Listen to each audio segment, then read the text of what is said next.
Hello, bonsoir, and welcome to the Get French Football News Show. I'm Nathan Staples, and joining me this evening are Rich Allen and Peter Rutzler. I hope you've caught up on some of your sleep and don't have too much of a hangover from last night's huge game watched by millions across the globe. What do you mean, Super Bowl? I mean Ligue's Sunday night match, which was another belter. But before that and more on an absolute goal fest of a weekend, here's the latest headlines. Florian Thauvin led Marseille, kicked things off on Friday night with a 9-goal thriller in the Stade Velodrome. Lopes' talisman grabbed a hat-trick in a 6-3 win over Metz that lists them into second in the table. On Saturday, Paris Saint-Germain eventually put away a plucky Lille side with a 3-0 win. Giovanni Lo Celso with the pick of the goals, delightfully chipping over a hapless Mike Maignan. In the multiplex, Bordeaux made it 3 wins in a row as a bizarre opener helped them win 2-0 at Strasbourg, while Saint-Etienne's new signing Mathieu Debuchy scored on his debut as they beat Amiens by the same scoreline. A sublime Maximilien Gradel strike saw Toulouse out of the drop zone as they won 1-0 at Nice, as Montpellier came from behind to sink Angers 2-1. On Sunday, a superb late counter helped Guingamp steal all 3 points in the Breton derby against Rennes, while a Damien de Silva double helped Caen lift themselves away from danger as they saw off Nantes 3-2. In the final match of the weekend, Monaco came from 2 goals and a man down to beat Lyon. Mariano Diaz and Bertrand Traoré give the away side a strong lead that was strengthened by Keita Balde's red card after he had pulled one back. But a late Ronnie Lopes strike in a fantastic counter-attack made it 3-2 at the Stade Louis II.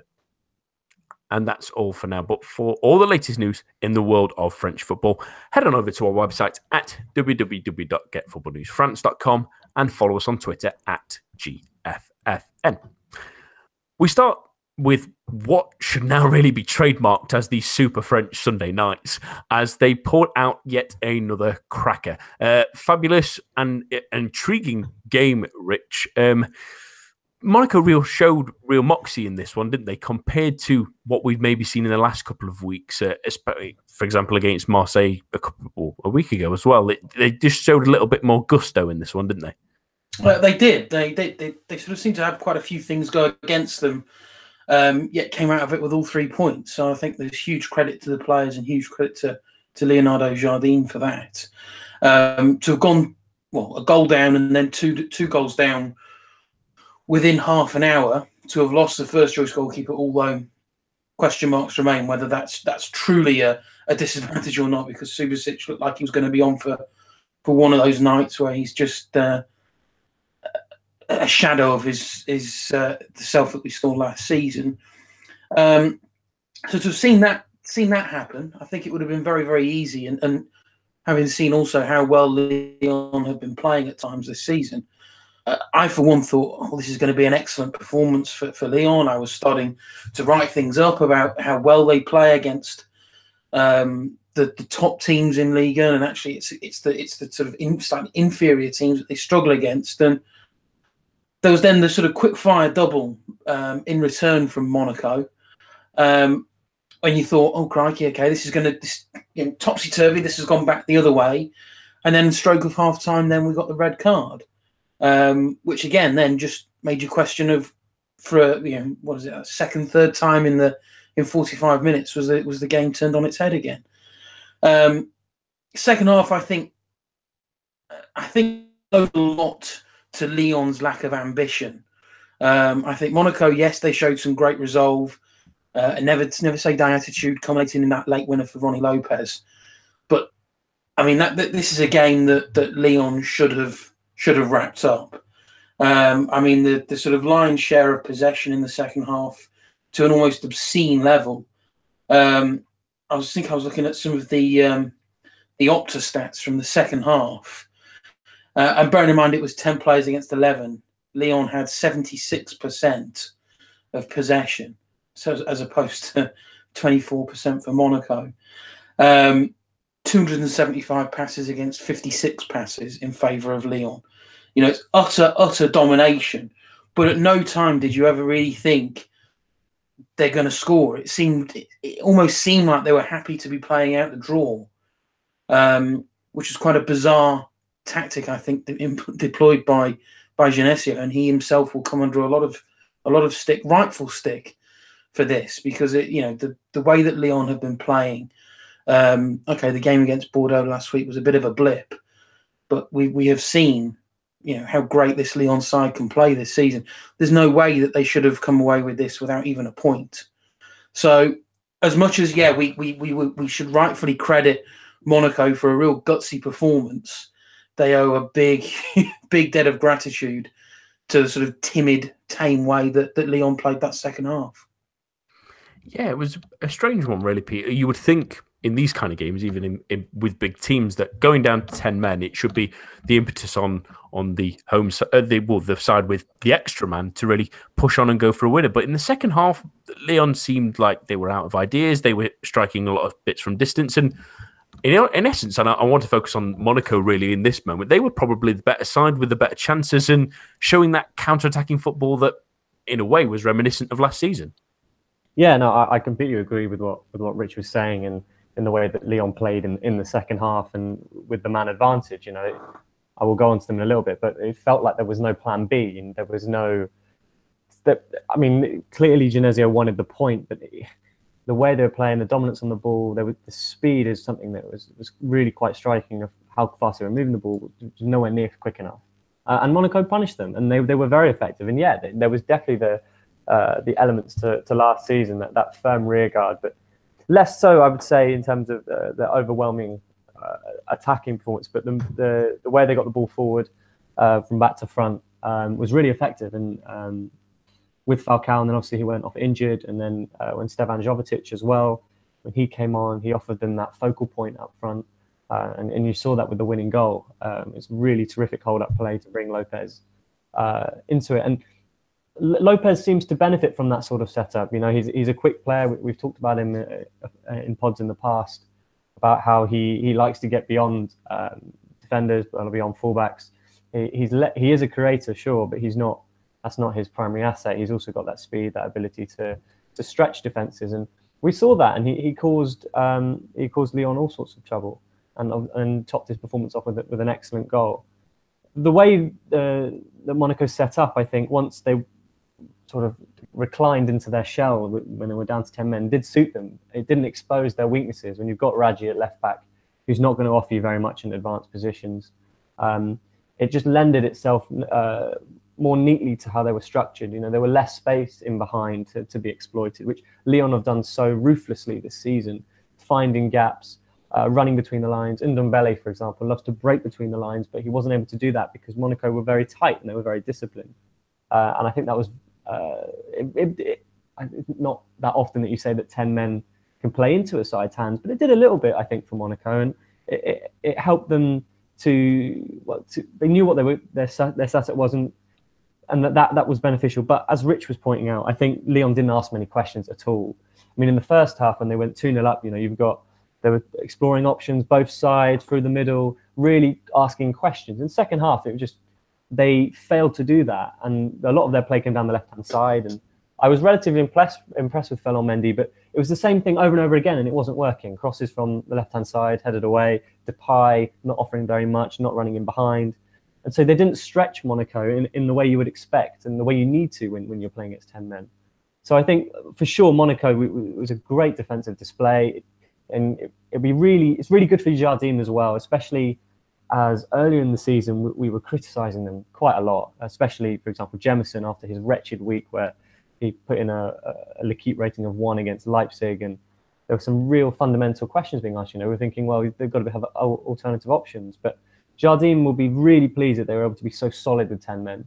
You can see that from his celebration as well when he's gone gallivanting down the line to join in. So those are the real positives for Monaco, and it's such a huge result in such a tight top four battle.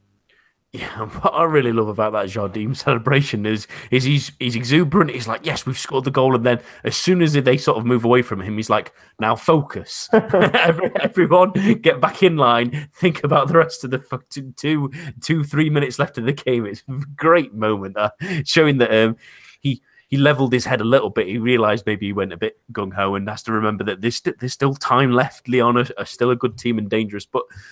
It was an interesting one, really, Rich. I felt like it was also a sign of Jardim finally starting to find something in this Monaco side. I mean, they didn't do the greatest sort of start. There were some defensive mistakes that led to the couple of goals. You question Subasic on the first one. He does get injured on that one, but it's a fair distance, even though the deflection does put a weird spin on the ball. There's still plenty of time for him to react. Doesn't really react quick enough. The second one, defensive mistake really from Jemison more than anything, and an excellent little run by Bertrand Traore as well to grab the goal. But I just felt like the team themselves looked a little bit better. Yuri Tielemans was more involved, especially in the second half. Ronnie Lopes was absolutely superb as well in breaking and found an extra yard of pace that I don't think we've ever really seen from him, really. I thought, what was your thoughts on Lopes, especially? He really was the linchpin for Monaco last night, wasn't he? He was, yeah. I think slowly but surely and very much under the radar, he's become quite an important player, I think, for Monaco. He's had to step into that sort of, is he a replacement for Lamar? Is he, with Lamar being picking up these sort of quite regular knocks this season, is he a replacement for Bernardo Silva? Having those kind of pressures on such a young player, could have caused him to crumble. But I think actually he's thrived at times with those kind of labels. It was an excellent finish last night. He scored one or two quite key goals this season. So I've been very, very impressed with him. I think touching back on some of the other players, Tielemans, as you say, I thought that was arguably one of his best performances. I think he's still nowhere near his very best.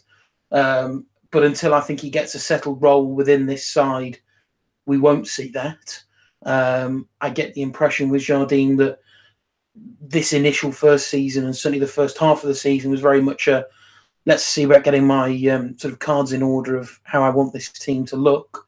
Tielemans will be part of that.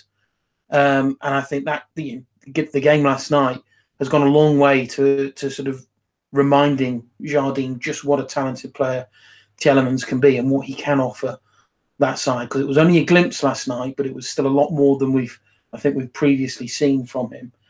And then you look at the likes of Amami Toure. I thought he had a fairly decent game.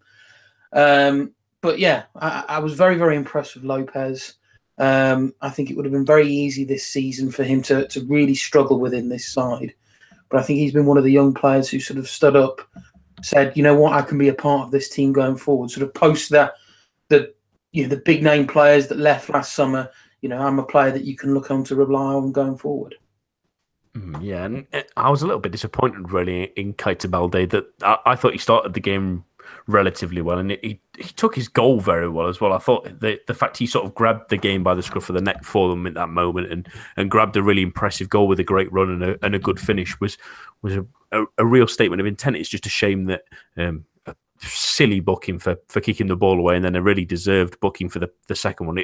Arguably on another day, it's one of those ones where some people would claim quote unquote an orange card. Really, it wasn't the greatest of talent, just really. But as for Lyon, really, Peter, I mean, we've touched on it really about this team really lacking in ideas or possibly a plan B. But I was also thinking, do you think that win against Paris Saint-Germain a couple of weeks ago that was so euphoric at least, and they played so well, did that take too much out of them? Potentially. I mean, with that win and then obviously beating Monaco in the Cup, I think those two results so close together, with such a young side, you could easily argue that it did go to the heads a little bit. I mean, Genesio doesn't strike me as a man manager.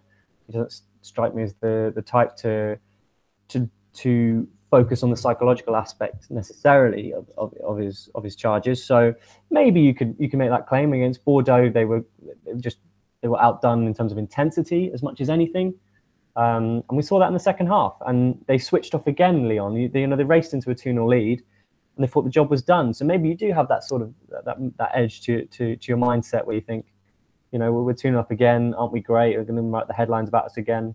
That sort of aspect to it. And they were rightfully punished because they dropped their intensity from the game. I think after Keita Balde was sent off, they probably thought, it's going to happen again anyway, and it didn't. But as much as that is an issue, I just feel like with the way they approached it, there was no change in how they went about the game after the sending off. It was very much the same thing, trying the same tactical approach. Substitutions were very much like for like. It did throw up some serious questions. I think we mentioned it earlier for Genesio. In these bigger games, you've got to have alternative ways of approaching it. And Monaco adapted to the circumstances much more effectively. I felt they were much more pragmatic.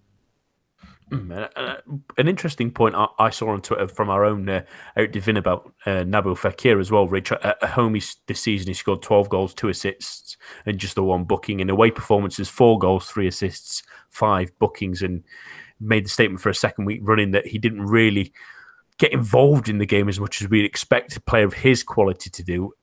Has he sometimes been a little bit disappointing in these? He was absolutely fantastic in that Paris Saint-Germain game at home, but these kind of games where they maybe needed him against Bordeaux, or they maybe needed that inspiration against Monaco as well in the second half, someone with his skill, with his ability.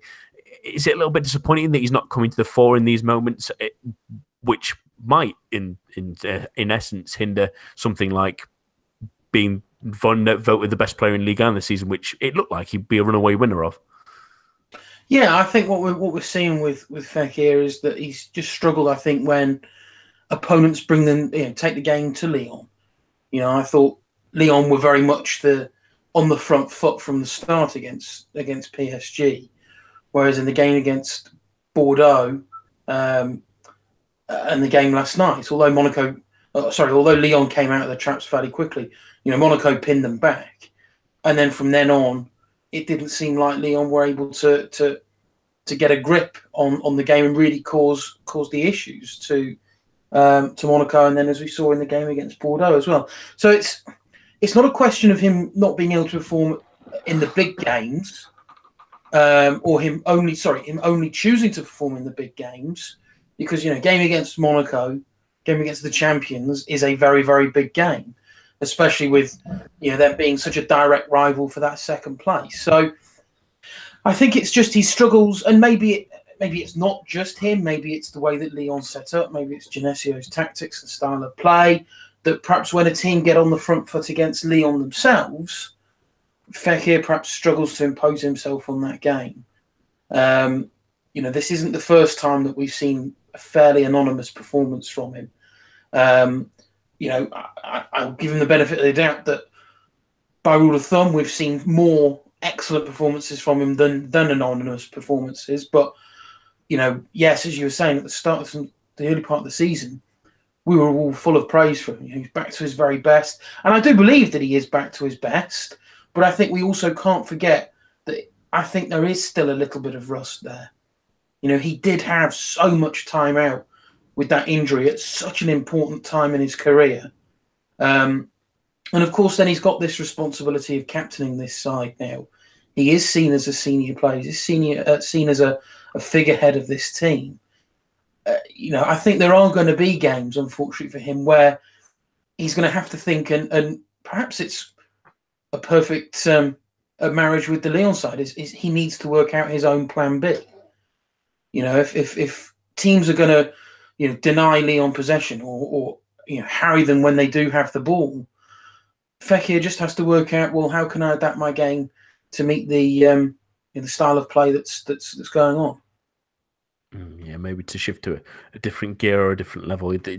Just a little bit nitpicky on what has been a decent season for him, really, so far. But both sides now trailing in the wake of Marseille, because they jumped into second after an entertaining 6-3 victory. It's the first time there's been 9 goals in a Ligue 1 game since Paris Saint-Germain knocked that many past Troyes in 2016. And the man of the moment that grabbed a hat-trick, Peter, it was Florian Thauvin show yet again. Is he the most important player to a team in Ligue 1 at the moment? Yeah, without doubt. I think that's without question whatsoever. I think Rich, you've been talking about this a lot, about how much he seems to carry Marseille, and it's really quite true. He's been so consistent this season, and there's no coincidence in the fact that there's this fantastic run of form that they've had. I think it's 1 defeat in 19 since they lost at home to Rennes, which is quite extraordinary, really.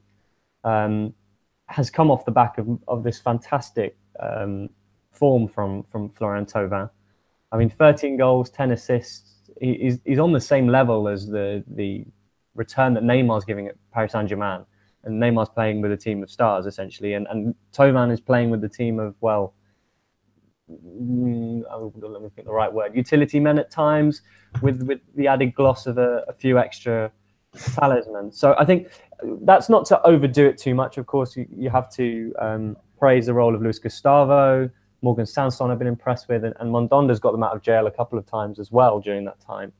But one thing that really struck for me, and especially in the game on Friday, was that Thauvin, again, he scores a hat-trick, fantastic, the star player, whereas the other players you look to as being key, someone like Luis Gustavo, didn't put in the best performance from my perspective. I think they really lacked the defensive shield, especially once they went into the runaway lead. I mean, it was almost like they've given up in the centre of the park a little bit.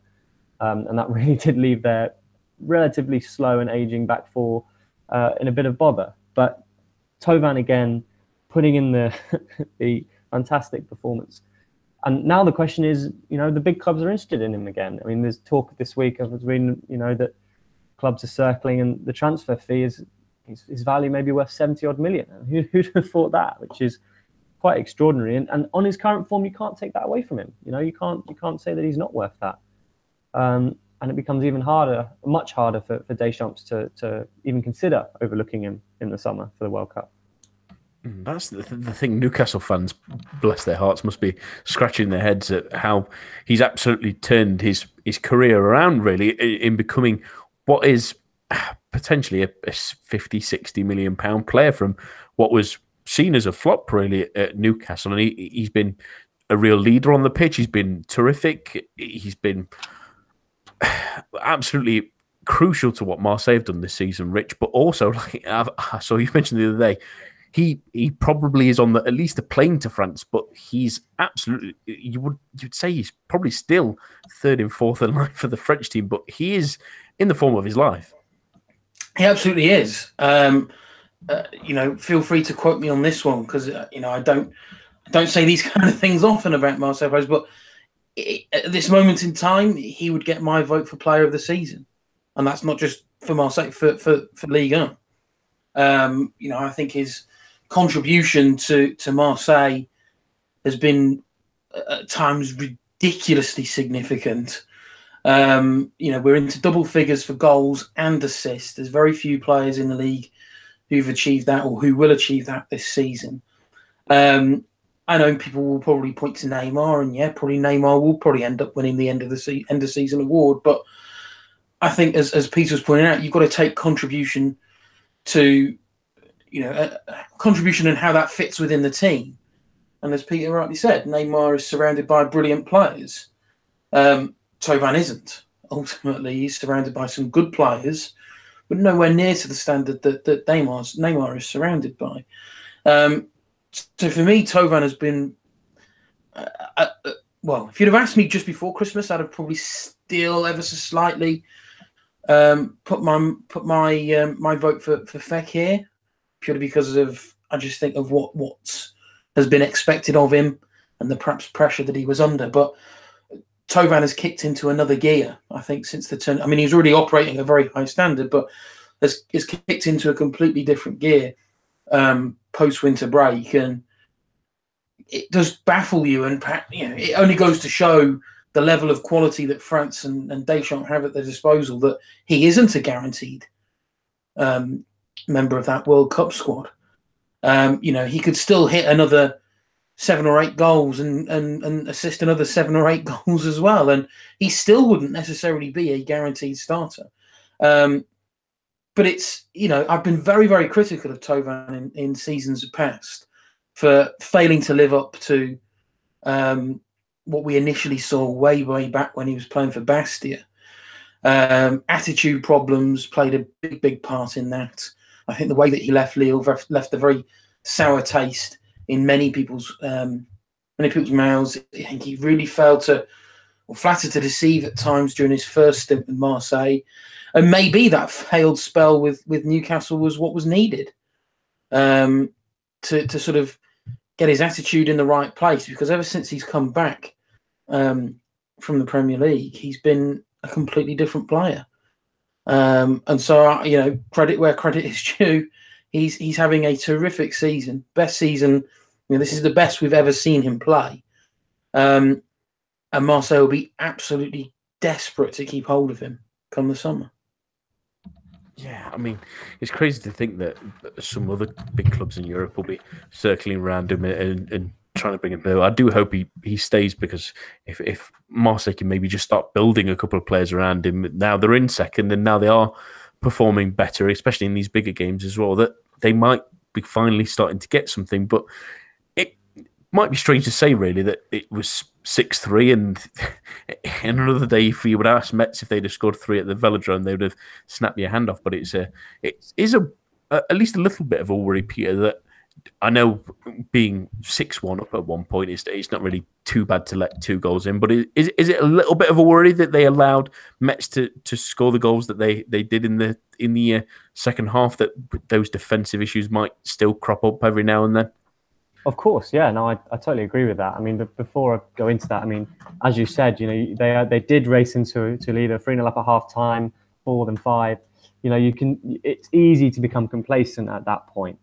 But that said, I mean, to concede 3 times would be deeply concerning for Rudy Garcia, and I'm pretty sure that's what he would have mentioned in his full-time team talk after the game, and said, "Look, we've torn them apart. We've made a statement against a team that were in form. I mean, they were 5 wins from the last 6, so even though they are rock bottom, they were on a revival. But to concede 3 goals does raise eyebrows. And as I was saying before, I think there was some questions. I feel like the midfield sort of switched off after they raced into the lead. I think Gustavo was the chief among that. I can't remember which goal it was. I think it was Mollet's second goal. He's standing 4 or 5 meters behind the back 4, and with his arms behind his back, trying to block the shot before the shots even come in. And it's you're just wondering, what on earth is he doing there? It's those kind of little aspects of the game where they're not switched on. I mean, when Gustavo plays and when he is at his absolute best, as we saw against Paris Saint-Germain in Le Classique, he can run matches. He was fantastic in that game.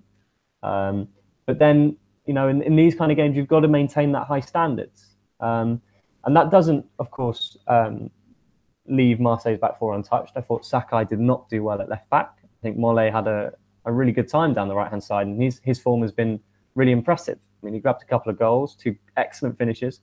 Admittedly, both of them after coming inside off the left flank and taking up those vacant spaces from Gustavo. But I think with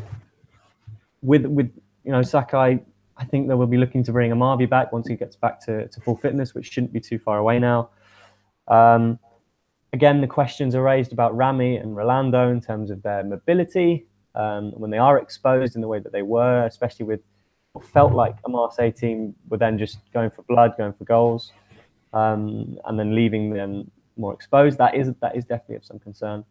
But I think the fact that they put the game beyond all doubt may temper those worries slightly, because there is that element of complacency, as I was saying. So definitely some serious issues, and I'm sure we can see from Mondonda's reaction to especially the last 2 goals, his fury, that these will be discussed, and they should be. But they'll be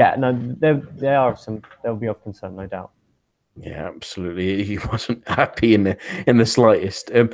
Rich, can they stay second? I mean, it's a bit of a dogfight really between Lyon, Monaco, and Marseille, and there's still obviously Marseille-Lyon to come later on in the season. Yet the second round of that, so they still have to face each other. But have Marseille got the staying power to finish above those 2 and be the best of the rest of the season?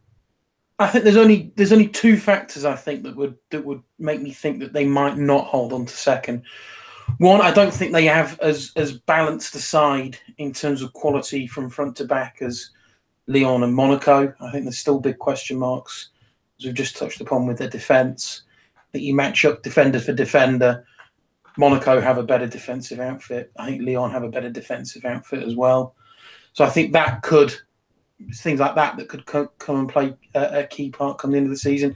And also just the fact of how Marseille don't seem to be able to get the wins against their direct rivals.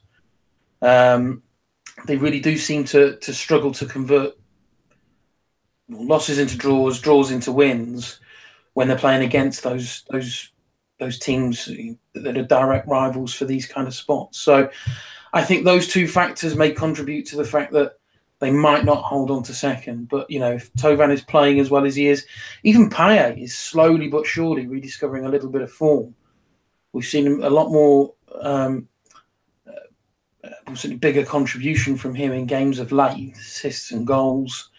In Germain, they seem to have finally settled on who their first choice striker will be.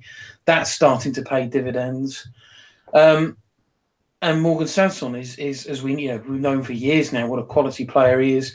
He now seems to be doing that now on a little bit more of a regular basis as well.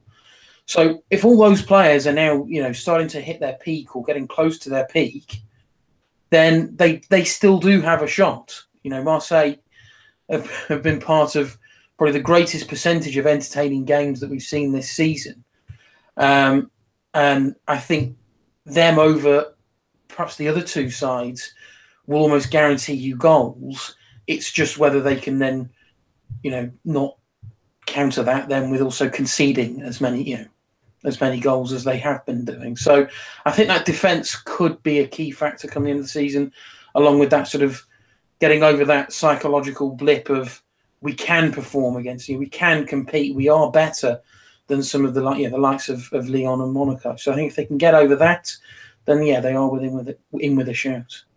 It's going to be an interesting fight. As for Metz, really, like I say, if you were asked them if they scored 3 goals at the Stade Velodrome before that game, they would have ripped your hand off, but they probably didn't want to concede 6 in the same breath. But in these kind of games, really, Peter, should they be too disheartened? I mean, they weren't.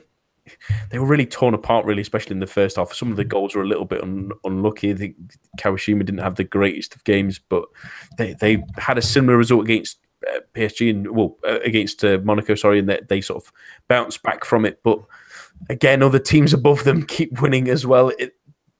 Should they really maybe take the positives out of the game and move on to the next one and try and keep that momentum they've had recently going? Yeah, you've got to scrap this one and move on to the next one and try and take the positives and try and keep that good run of form going. I mean, it's been belated, but they've finally found some rhythm. They were picking up some good results. And, this could have been a real hammer blow. But the fact that they did pick up those late goals, Mollet and Janet as well at the end, there's something for Friedrich Hans to take and to show his team during the week and say, look, this is what we can do. But that said, there are some serious defensive concerns. I mean, they were ripped apart at times. It's not to say that Marseille really dominated the game, but it was just some careless errors that they'll definitely want to cut out. They'll want to move on as quickly as they can and try and regain that form once again to just keep tabs. I mean, I think it's 7 points now from safety. It's not unassailable. I think it's definitely doable. They've just got to keep it going, and that's what Hans has got to keep telling his team. Yeah, keep plugging away. I hope they're not too disheartened that a couple of teams above them nicked wins and pulled the gap even further than it already was. But let's hope they can bounce back next week. Well, for another team that were plucky at the weekend against the leaders, Paris Saint-Germain, on Saturday. It's not all rosy in the north of France at the moment. The DNCG have reminded Lille that they still need to show 25 million euros at the end of the season or face relegation. Rich, now the window is shut as well. Is that a realistic worry for them? I mean, we've been promised bits from Lopes before. They had opportunities to move players on. They've only really sold one for any kind of money, but it does seem strange, especially the Amadou decision to keep him on to try and survive when, if they've sold him, they would have had the money to show to the DNCG. Now they've kept him. They're hoping that he can help performances on the pitch, but that might not matter anymore. I can only imagine Lopes has got some plan up his sleeve because, if he doesn't, and he's relying on some, mystical pot of gold to appear from nowhere, then you're going to have to seriously question as to, why did he sanction or not sanction a move for Amadou? It seemed that the player was wanting to go. Crystal Palace, I think, with a team that were prepared to stump up the cash. Knowing, you'd already been, given the sort of unofficial warning from the DNCG that relegation was on the cards if financials didn't improve. He's got to have a plan. I don't know what the plan is, unless it's just, him attracting more investment from somewhere, or be it his own cash or other people's. He's got that. That has to be the plan, surely. I don't know what else there would be that would result in that decision for not to sell Amadou. He's. I don't want to say he's not that much of a. He's an important player, but he's not that much of a linchpin in this team. And ultimately, why not sell the player and then give yourself the worry of, well, actually, all we've got to do is focus on what's on the pitch to stay up. Instead, what you're now doing is you've got to focus on what's on the pitch to stay up, and also then worry about what's going on behind the scenes. They had the clearest and biggest of chances to dismiss that off-field worry in January. They haven't taken it, and that may be a decision that they could come to rue, because the players aren't going to be able to shake that now. Behind the scenes things are beyond their control, but that's still going to be playing on their minds. And if that's playing on their minds, combined with the fact that they're struggling of late on the pitch, it's a recipe for disaster. It may even come down to the fact that the DNCG don't even need to do anything, because relegation could just occur naturally. So it's a baffling decision, and you can only think that Lopes has a plan B in mind. But at the same time, it feels like he had a plan A in mind in the start point with his quote unquote own sort of version of the Champions project that's clearly sort of backfired in so many different ways. It's almost unfathomable, really, now, Peter. And it just seems like such a big risk, in the sense that he's obviously relying on something either from his own pot of wealth that doesn't seem to exist, otherwise the issues wouldn't be cropping up in the first place, or from investors he believes he has somewhere, which is another one where you're worrying, because that can change at any moment. When they had guaranteed money on the table from Palace, Amadou was keen to go. He was in London. He was pretty much doing a medical while they sort of pulled out. It's a very bizarre situation, given that now it might not even matter what happens on the field. They could be down regardless now. Yeah, I'm a little bit concerned, really, especially when you look at Lopes's track record. He left Lotus with $150 million of debt in Formula One. And as you said, he's gambling here a little bit. He's taking a huge risk. I think reading around on this, that the project is based completely on the resale of the assets they bought, so the players. So the investments they've made from Pepe Araujo to Malqui, Thiago Mendes, it's the idea of resale. It's the Monaco's the same thing. He wants to do the same thing as what Monaco are doing. But because of the decline in form, obviously, the risk of relegation, and suddenly you think, okay, the value's declining. And none of the money is actually his own. From what I've read, what it seems to be is he's borrowing money from an investment fund, the same way that AC Milan have done, and there's some serious questions about what AC Milan are doing. And the value of that and the returns on the investment are purely based on whether he can increase the value of his players. On the field, that hasn't happened. They're struggling. And as you said, they needed to show the DNCG,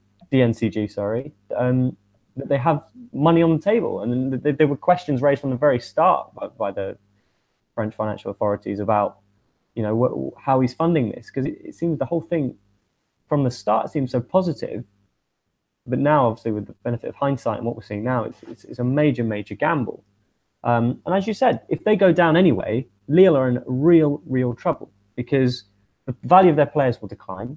Lopes won't be able to prove that that the value of his investment can be repaid, or even there's so many murky areas to this and so many things that we're not entirely sure of. And of course, there's even the matter of Marcelo Bielsa. That's next week. Is it week after next that they're taking him to court? He's taking them to court about his release fee, and he wants 18 million euros. I mean, that's not exactly going to go down well. And the fact that they didn't sell Amadou almost beggars belief a little bit. I mean, sure they sold Terrier, but I mean, if you're being asked to show money like this, surely you take the short term and say, okay, we can pay that, and then I'm sure losing Amadou wouldn't really hamper their relegation fight that significantly. What really will hamper their relegation fight is having this looming over your shoulder. The amount of times you see it with clubs in financial difficulty, and the question was after the manager, is it affecting the players? Of course it is.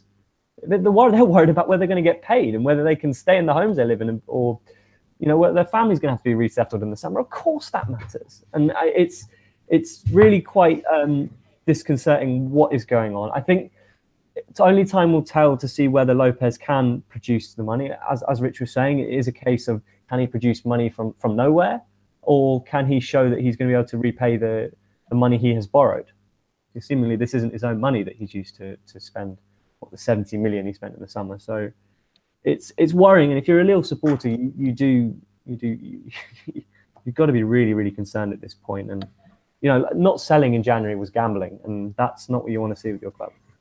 Yeah, and it seems like the entire thing is gambling, really, doesn't it?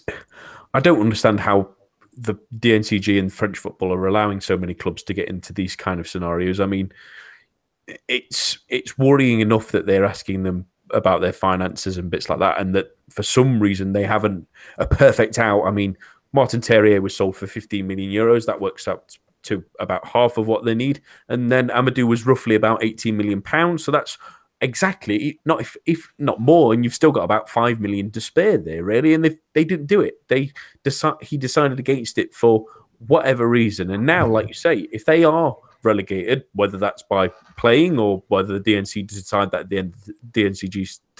end of the season, then you start worrying about, well, players are going to have less resale on value. Players like Nicolas Pepe, they bought for 15 million euros. He's probably going to go for, let's say, half that amount. Amadou as well, they had an agreement for 18 million. They might only get 10 now because he's a Ligue 2 player.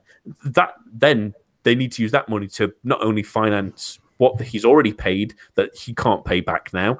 Then they're also financing what they already need to show the DNCG. It's not good enough. It's not good enough. From a bureaucratic point of view as well. It's not good enough. These clubs like Bastia and Evian in recent seasons who've gone down from having financial issues in Ligue 1, and then as soon as they've hit Ligue 2, they've sank like a stone because they can't afford to keep doing that. And clubs, this is going to happen to clubs again and again and again unless there's some kind of regulatory to stop these kind of things from happening. We see it a lot. We saw it very briefly in the Premier League where we had teams like Portsmouth, and you see it with a couple more clubs that have been sort of badly managed who are in the lower echelons anymore, but it's a lot less egregious, shall we say, than it used to be. I mean, some people, because you look at teams like Newcastle who moan about Mike Ashley, but at least he does a little bit of something. He doesn't really invest in the team, but at least he's not going to sink them to non-existence. This is the kind of thing where Lopes might, and you can say about any club, but 7 years ago, Lille won the league and the cup double. And now they could be facing not only relegation, but real worry of Lopes just giving up on it. If they're relegated, he can't pay it back. There's no way of him getting his money back. What's the point? They might just sink the whole lot of it and start again. And that would be such an enormous shame for a massive club, really, in that area. Hopefully, the fact that they're such a big club, really, and with a richer history in Ligue 1 than some of the other two clubs I mentioned, that someone will probably save them. But that's not helped other clubs in the past and other teams that have sank. So let's hope for the best. But I think the worry that they've got is if it comes down to a DNCG ruling, the Ligue article which sort of released this news that they've been given this suspended relegation suggested that actually it may not even be Ligue 2, it may be the National. And if that's the case, then as we saw with Bastia, as we saw with Evian, that could be club obliterated. Worst case scenario, that could be club obliterated. You're in the third tier. All of a sudden, there's a fire sale that has to happen to the players. All of a sudden, professional status goes. All of a sudden, you're having to start again from the 8th tier or below. So it's I know it's a doomsday scenario, and hopefully it won't come to that, and it probably won't come to that, but it can, and it has to other clubs, and that has to act as a warning. And as you say, they're a big enough club that you think that if it came to that, there would be a sensible businessman, there would be a savvy businessman who cared for the club, who knew what he was doing, that could come in and rescue them. We don't want it to get to that stage. Lille are a historic club. They've produced some great players over the years, and as you say, 7 years ago, were League and Cup champions. But Bastia, Evian, teams before them have to act as a warning that you don't get your finances in order, the DNCG will come down on you and will have no problems in effectively destroying the club. So I think it's a big thing. It raises some serious questions about the DCNG as well. Because what it seems like is that Lopes has bought the club with money that isn't his own, and it's all based on the probability that the players' resale value will increase. And because of the way the club has performed, obviously this has just catastrophically thrown that out the window. And as you say, Rich, if they do go down, that's the whole premise of how the club is run, is suddenly underwater. They have to sell their assets, and that's it. I mean, it would be a huge, huge blow if that were to happen. I mean, it is doomsday, but it's not inconceivable by any stretch of the imaginations. And you just got to hope that the fact that he didn't sell Amadou during the January window means he has a second plan. He has another backup, has another investor to come in and provide the insurance. But if this does go awry, as it threatens to do so, then you've got to really look at the French financial watches over clubs, because it can't keep happening. I mean, look at Strasbourg. I mean, they're the prime example of a club that's gone pretty much to the very brink, to the very, very bottom, and they got lucky. They had Mark Keller and to oversee their return, but that could happen to Lille, a club that won the league just well under a decade ago. It's really concerning, not just for the club, but in terms of how clubs are being watched as well. Absolutely. I mean, for one thing, I bet Marseille fans are absolutely wiping the sweat from their brows at the moment, really seeing how Gerard Lopes has sank Lille when he was in discussions of taking them over, and they thought they got a poise in Frank McCourt, but it's all worked out successfully for them so far. But yeah, there needs to, if the DNCG do end up relegating Lille, there needs to be serious discussions on how they're running, how teams are allowed to be taken over by foreign owners, full stop, because it's simply not good enough, really. But very quickly on sort of the product on the pitch, at least, anyway, they were pretty good for 70, 80 minutes of this game, really, against Paris Saint-Germain. They held them at bay. There was footage of Luis Campos, the sporting director, being very unhappy about that first goal where Cavani is offside during the build up to it. But other than that sort of lucky goal, the second goal is maybe a little bit unfortunate, and then obviously Lo Celso scores a great one. But they were competitive. They had their own chances. They were decent on the counter attack. There's at least hopes of, if they can sort out their financial stuff, that Christophe Galtier maybe has something there to build on. Absolutely. I think they were competitive for 45 minutes, and arguably even more than that. In Thiago Mendes, they had one of the standout players, I think, on the pitch. Really impressive performance from him. So there's no shame in losing 3-0 to PSG. What they now need to do is Galtier needs to regroup, needs to look at the positives. Needs to address the areas that they can tweak and take that forward. Galtier is a coach that can do that. This is a big ask for him to turn this around for Lille, but Galtier is a coach that can do it and has proven to have been able to do it. So, I think there's little bits and little glimpses of encouragement that they can take, albeit they lost 3-0, that they can take from that game and hopefully implement and secure improved results going forward. Yeah, and let's hope that things can be sorted off the field, really, because we really don't want to see more clubs sink out into the National will be an awful situation for them. Let's be a bit more positive now. Let's talk about our Ligue 1 snapshots, one of our favourite sections of the week. I'll start with you, Peter. What's your snapshot this week? My snapshot is off the field, and it involves Neymar's birthday party this weekend. It's his 26th birthday today. Shares that with Cristiano Ronaldo. But it's interesting in terms of the players and people who were there. I mean, you have your celebrities like your DJ Snake and Gabriel Jesus was there. The great Ronaldo was also there. Also Edison Cavani, his good friend, the man he shares his penalty kicks with, he was there. Manager Unai Emery even got an invite, even though it seems Neymar was more powerful than he is. And Nasser El-Khelaifi also on the shortlist. So that's one that didn't go amiss. There were plenty of videos going around on social media as well, what he was getting up to. But yes, that's my snapshot this week, was Neymar's birthday party. Well, what have we come to? I can't believe I've used that as a snapshot. I've just realised what I've done.